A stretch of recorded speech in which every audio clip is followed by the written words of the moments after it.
1980s, Upper Volta is part of the former French colonies of Western Africa. With no access to the sea, bordered up north by a desert, the country is poverty-stricken. The standard of living of the inhabitants is disastrous. Seen as a reservoir of cheap labor, they are invited to work in the neighboring country, the Ivory Coast, a resourceful region largely exploited by the French. Thanks to a series of incompetent and corrupt leaders, Upper Volta has not evolved at all since it achieved independence in 1960.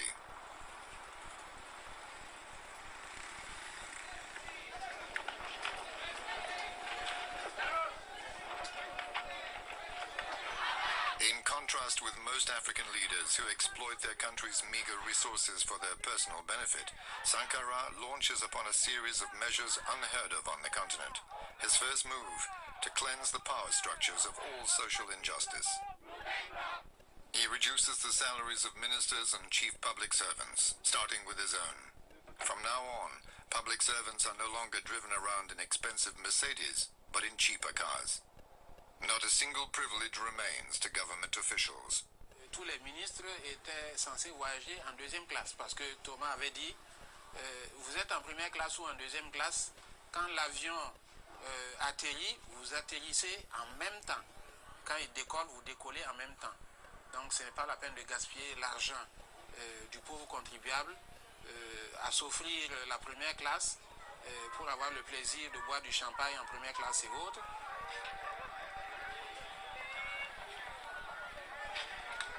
The measures implemented by Sankara change the face of the country. With the aim of creating a fairer state, he embarks on a drastic plan to ban unions and opposition parties. He puts an end to colonial taxes and shakes the foundations of the feudal power of traditional chiefs over the farmers.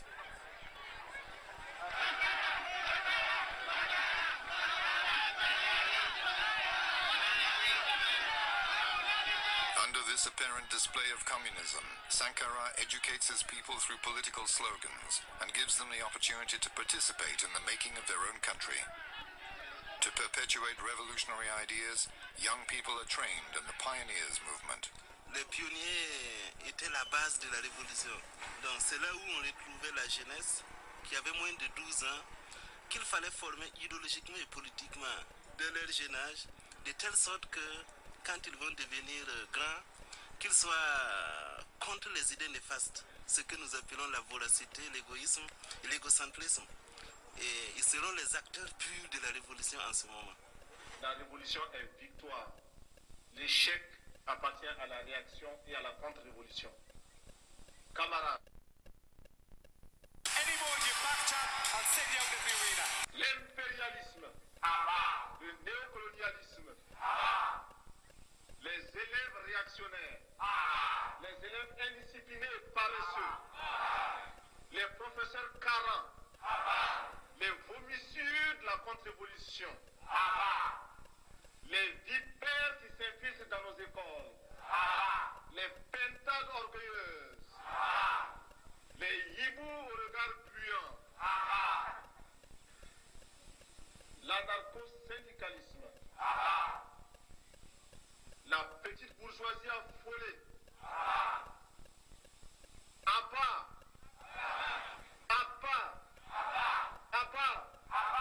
Merci camarades. J'ai trouvé toujours un peu ridicule tous ces bérets rouges qu'on voyait à Ouagadougou et une fois je me suis permis de lui dire on voit beaucoup trop de militaires ici, c'est pas bon, je veux dire c'est pas ça qu'on aime dans une société en mouvement qui est habitée par une parole aussi formidable que la vôtre. Et il a rigolé, il m'a dit « Ah, nous on aime ça, etc. etc. » Mais vous comprenez, c'était le jeu, mais c'était pas l'imbécile militaire qui croyait en la violence ou qui croyait en la discipline ou des imbécilités de ce type. C'était conjoncturel, je crois. Quand on a une arme qui peut cracher le feu et la mort, et que l'on peut recevoir des ordres en se mettant en garde à vous devant un drapeau, sans savoir à qui profite cet ordre, à qui profite ce fusil, eh bien on devient un criminel en puissance qui n'attend que le déclic pour semer la terreur autour de soi. combien de militaires sont en train de tourner dans tel ou tel pays, sur tel ou tel champ de bataille, d'amener désolation et crime, mais sans comprendre qu'ils sont eux-mêmes en train de combattre des hommes, des femmes qui luttent pour les mêmes idéaux que s'ils en avaient conscience. Des fils d'ouvriers qui voient leurs parents aller en grève contre des régimes réactionnaires, mais qui, parce qu'ils sont entrés dans l'armée, acceptent de combattre au profit des dirigeants réactionnaires. Cela existe. Donc, un militaire sans formation politique et idéologique est un criminel en puissance. In 1984, after 1 year of structural reforms, a cultural revolution is underway.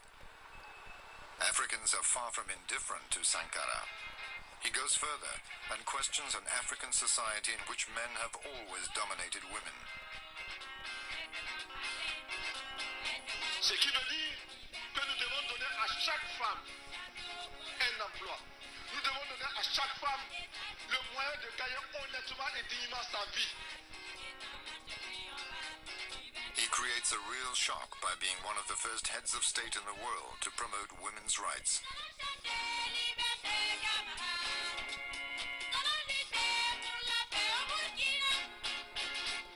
Dans les établissements, comment constatons l'émancipation des filles?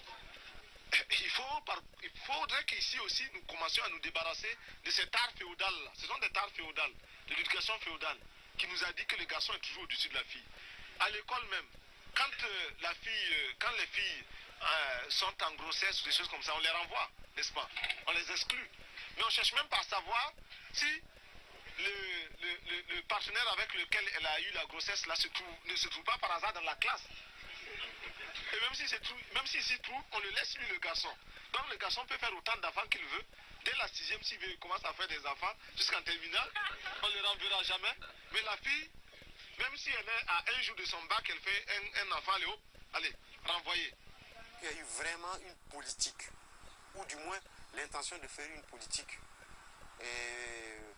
pour ramener la femme à un être humain dans la société traditionnelle au Burkina Faso, où certaines traditions sont encore très fortes, comme le mariage forcé, l'excision, et le fait que dans le couple, ce soit l'homme qui soit le commandant dans la famille.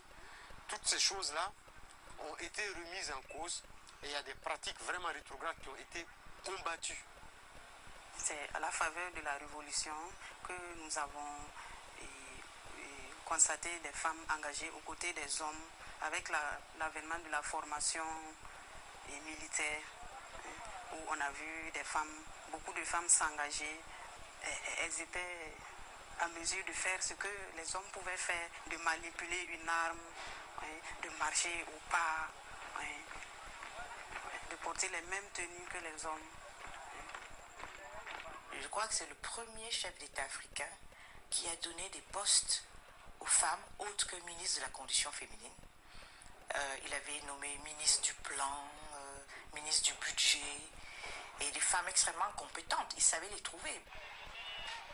À l'occasion de la journée de la femme, le 8 mars, où Thomas a dit que c'est la journée des femmes aujourd'hui, nous allons faire l'exception. Au lieu que c'est la femme qui va tous les jours faire le marché, aujourd'hui c'est leur journée, elles vont rester à la maison et les hommes iront faire le marché à leur place. On a vu les hommes au marché acheter des tomates, des condiments et tout ce qu'il fallait pour la cuisine du jour. Et c'était bien, c'était bien. Se marraient, bon. Les hommes se plaisaient aussi, mais ils ont pu découvrir, puisque cela a amené certains hommes à connaître les réalités des prix sur le marché.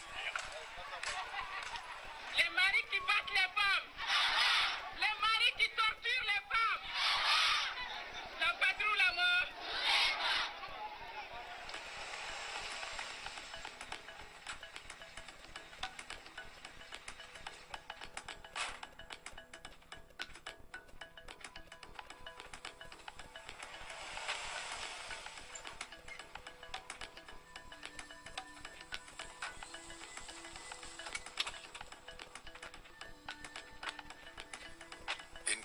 contrast to other heads of state who never keep their promises, Sankara gets to work.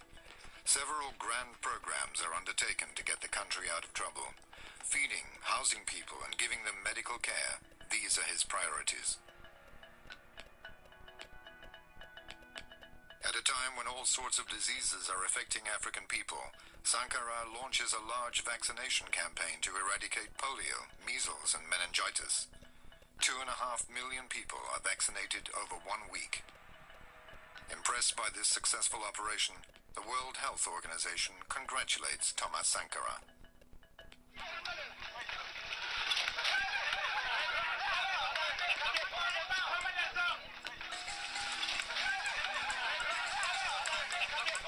In the same spirit, Thomas Sankara institutes mass sporting activities, inviting each inhabitant to practice a sport once a week. With Blaise Compaoré, number 2 in the regime, they set the example. Both men take part in collective sporting activities with the army, public servants, or simple villagers. A healthy mind in a healthy body.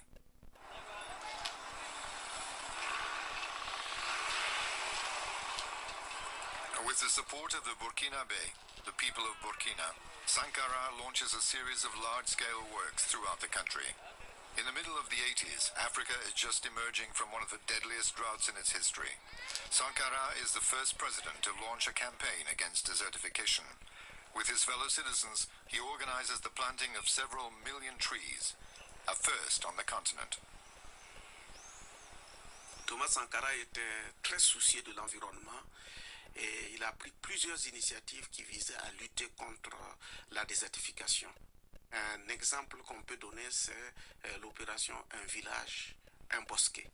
Il s'agissait au niveau de chaque village que les jeunes puissent réaliser un bosquet qui marquerait en même temps leur volonté, disons, d'arrêter, disons, la désertification, de créer le réflexe de reboiser partout où c'est possible, de manière à réduire, disons, les effets néfastes et développer d'une manière générale un réflexe de protection de l'environnement. In the cities, where people are taking shelter in slums, Thomas Sankara launches a public housing building program and rehabilitates other city areas. But the countryside must not be left behind. While it's always difficult to travel through a continent where rural populations are isolated, Sankara connects all the regions of the country thanks to a vast road and rail building program. He launches what he calls the Battle of the Rails. He plans a rail track that will connect Ouagadougou to the manganese mines several hundred kilometers north. It's a gigantic project, and foreign financial aid is a long time coming. For Sankara, it's an opportunity for the Burkinabe to roll up their sleeves. No question now of leaving foreign companies in charge of building the country. Nous n'avions pas d'argent à l'époque. Alors qu'est-ce qu'on a fait? Nous avions les bras valides, nous avons toute la population qui s'est engagée. Et puis bon, les gens ont posé à main nue et les différents rails. Et c'est comme ça qu'on a fait un certain nombre de kilomètres. Sankara is convinced that the country's own resources must be exploited as a priority to avoid depending on imports. Les projets de Sankara, c'était essentiellement de rendre le Burkina un peu autonome, de lui redonner une forme d'autonomie. Donc, il a appris à ses compatriotes et à l'ensemble des Africains à utiliser les produits du cru, les produits du pays. Notre pays produit suffisamment de quoi nous nourrir. Nous pouvons dépasser même notre production, malheureusement. Par manque d'organisation, nous sommes encore obligés de tendre la main pour demander des aides alimentaires. Ces aides alimentaires qui nous bloquent, qui nous inspirent, qui installent dans nos esprits cette habitude, ces réflexes de mendiants, d'assister. Nous devons mettre de côté ces aides par notre grande production. Il faut réussir à produire plus. Produire plus Produire plus parce que il est normal que celui qui vous donne à manger vous dicte également ses volontés. Nous consommons que ce que nous contrôlons.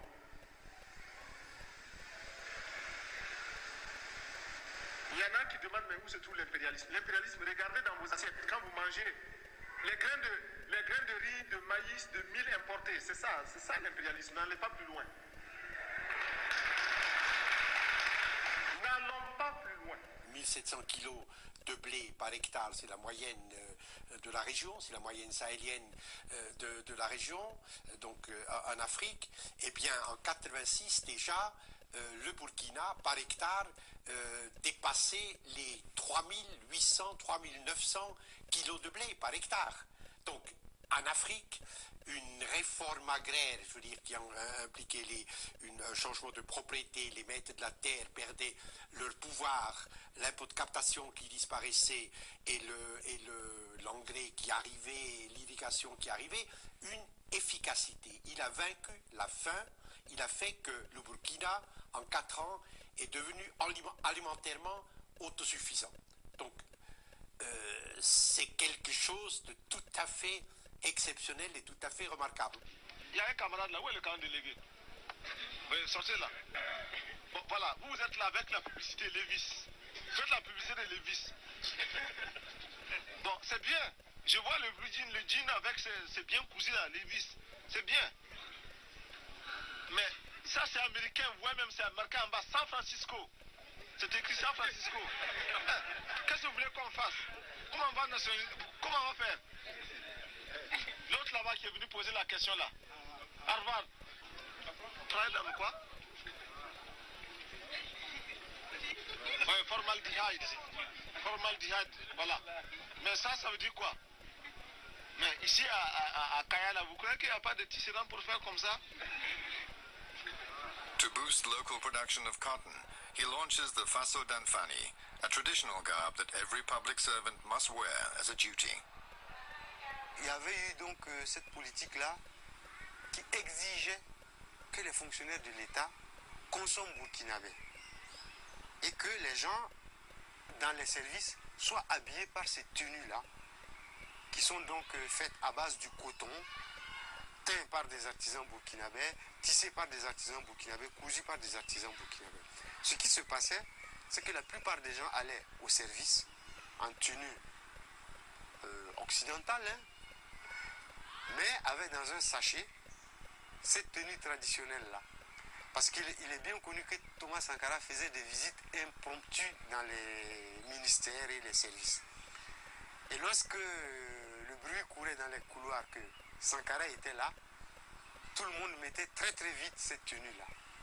Et donc cette tenue-là s'appelait Sankara arrive.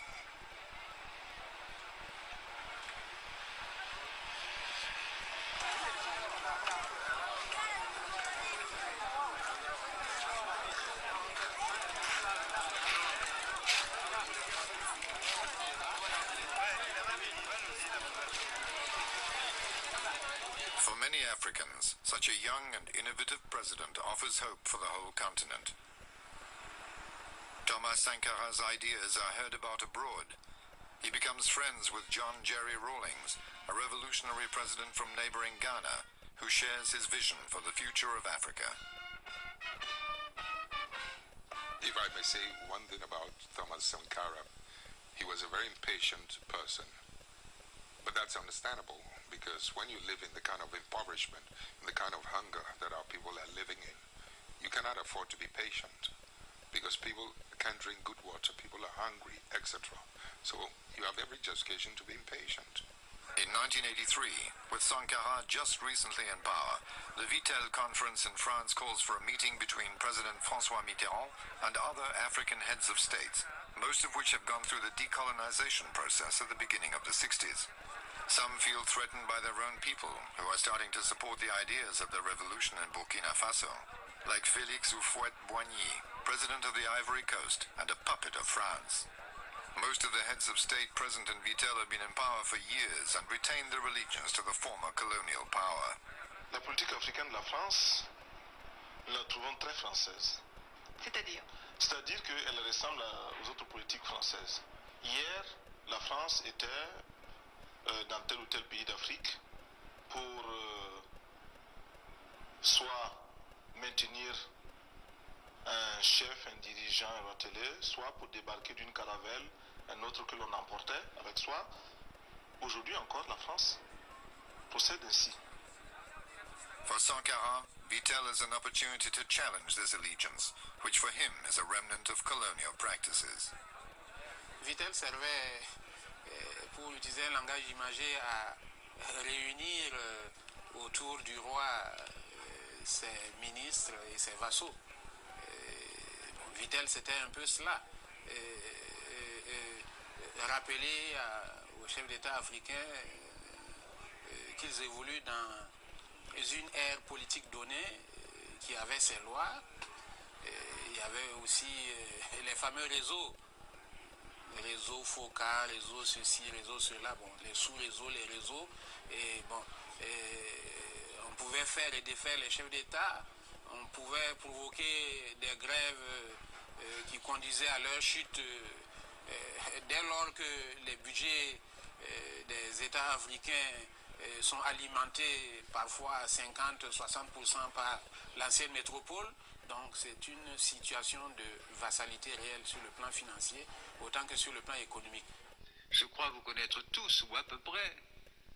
Je sais où se dirige votre idéal, quels sont vos choix idéologiques, quelles sont vos amitiés, vos alliances. Et vous avez bien le droit d'avoir une conception différente du monde. Mais moi, je vous dis, en engageant que moi, que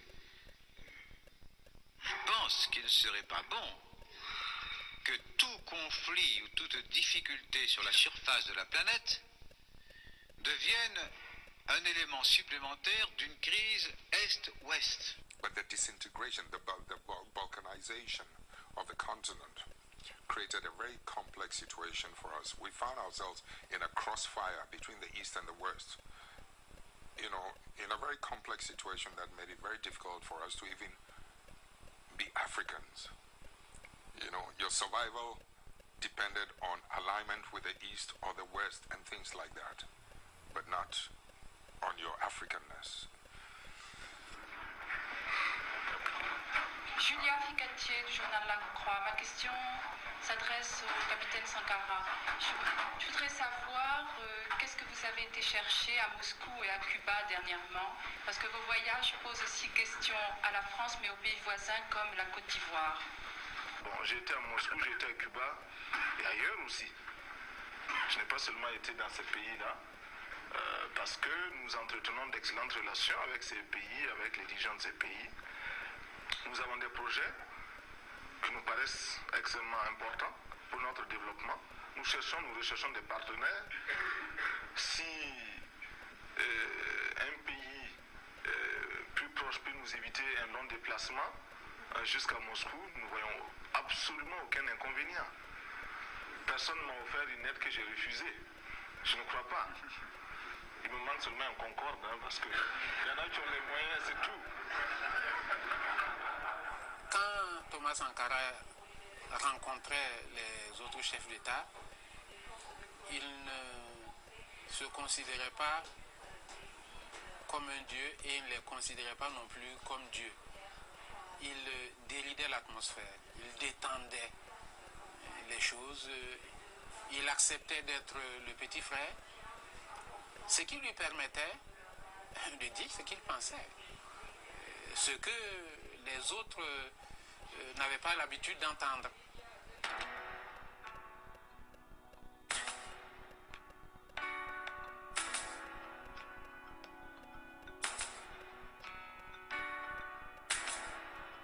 The summit of the OAU, the Organization of African Unity. Thomas Sankara challenges the other heads of state. He talks about the famous foreign debt and the drastic increase of interest rates, a concern for all third world countries. He points an accusing finger at all the leaders who are degrading their people while growing personally richer in the name of the old North-South domination system. Je voudrais que notre conférence la nécessité de dire clairement que nous ne pouvons pas payer la dette. Non pas dans un esprit belliqueux, belliciste. Ceci pour éviter que nous n'allions individuellement nous faire assassiner. Si le Burkina Faso tout seul refuse de payer la dette, je ne serai pas là à la prochaine conférence. Par contre, avec le soutien de tous, dont j'ai besoin, et quand nous disons que la dette ne saurait être payée, ce n'est point que nous sommes contre la morale, la dignité, le respect de la parole. Parce que nous estimons que nous n'avons pas la même morale que les autres. Entre le riche et le pauvre, il n'y a pas la même morale. La Bible, le Coran, ne peut pas servir de la même manière celui qui exploite le peuple et celui qui est exploité. Il faudrait alors qu'il y ait deux éditions de la Bible et deux éditions du Coran.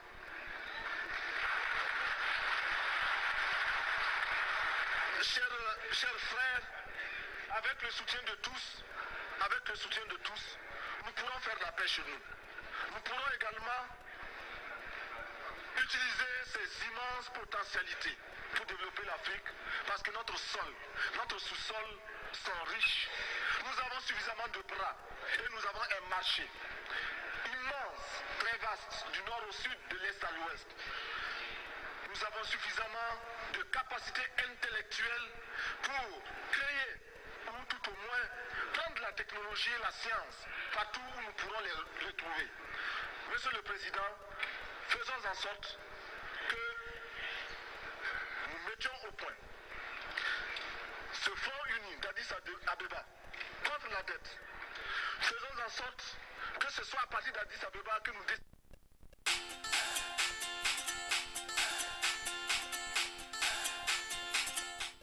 Ladies and gentlemen, our killer is none other than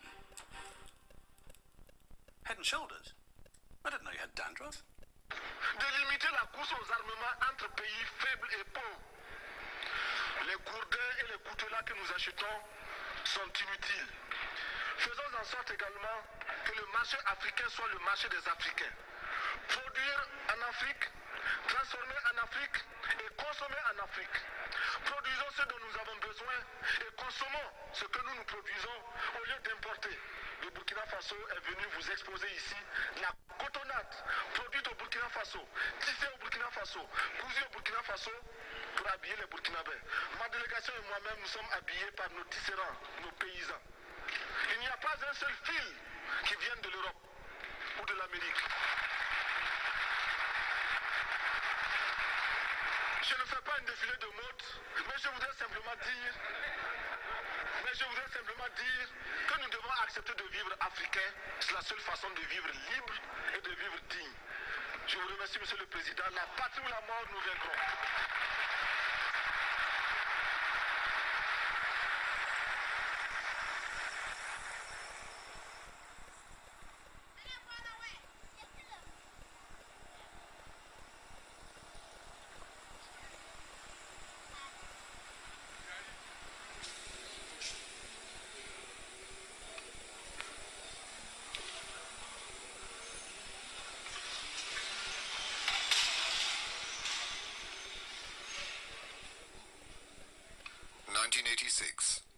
The beginning of the third year of the revolution.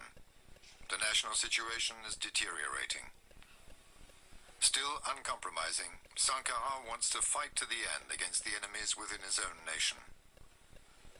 Members of the former government are tried for corruption and misappropriation of funds in the PRT, the People's Revolutionary Tribunals, created as early as 1983. Such intolerance frightens the upper classes, even if the sentences are light. The worst being that the guilty have to justify themselves in public, on the radio and on television. It means total disgrace. Dans la logique de la destruction de l'État dit néocolonial, on avait commencé à dégager des gens, des fonctionnaires et des militaires de l'armée, des magistrats de la justice, parce qu'il fallait évidemment créer un État conforme à l'éthique révolutionnaire. La condamnation sous la révolution, lorsqu'on est travailleur, c'est la suspension Cela veut dire qu'on travaille pendant un certain temps, mais gratuitement, pour le peuple. Et il y a les dégagements, vous êtes chassé de la fonction publique.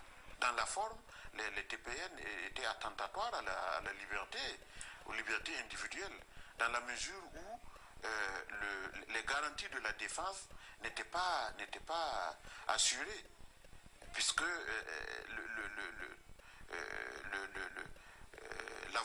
il n'était pas possible de se faire assister par un avocat.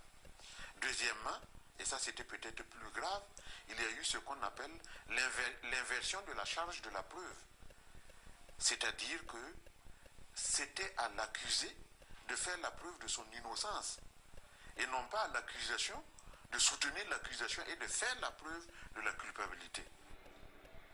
In every corner of the country, in villages, schools or businesses, people harness revolutionary justice in their own way. Those who don't work hard enough or are thought to be counter-revolutionaries are prosecuted. Arbitrary discrimination is rampant. Some create their own tribunals to settle personal scores. Nous, au niveau du collège, on a instauré les TPR pour juger ceux qui vont à l'encontre des idéaux de la révolution. Beaucoup de nos camarades sont passés au TPR au collège. Et nous avons également dénoncé notre directeur et puis un professeur de français, bien d'autres professeurs. Et à chaque fois, on nous écoutait, bon. Mais il a fallu régulièrement faire des aménagements parce que l'ambiance révolutionnaire, tout ce qui se passait, faisait que on peut ne pas être objectif. The revolution has reached its limits. Since opposition parties and unions are forbidden, some teachers gather together and organize a strike. Cornered by his own political model, Sankara makes no concessions and dismisses the strikers. Une des premières grèves qui a été réprimée, c'était la grève des enseignants. Les enseignants du primaire. Résultat, il y a eu, je crois, à l'époque, près de 1200 ou 1400 instituteurs qui ont été chassés de leur travail. Bon, dans un pays déjà où le nombre d'enseignants est très limité par rapport aux besoins du pays. Donc tout d'un coup, 1400 enseignants se retrouvent sur la touche. Pour suppléer à ce manque, je me rappelle à l'époque, on avait recruté des gens qu'on a appelés enseignants révolutionnaires. Donc le tout venant qui avait besoin d'enseigner, il se présentait, il avait une formation en 10 jours, il allait prendre un poste d'enseignant en tant qu'enseignant révolutionnaire. Mais nous avons approuvé, nous avons estimé où on est dans la révolution, où on n'est pas dans la révolution. Si on est dans la révolution, on n'a pas le droit de gréver.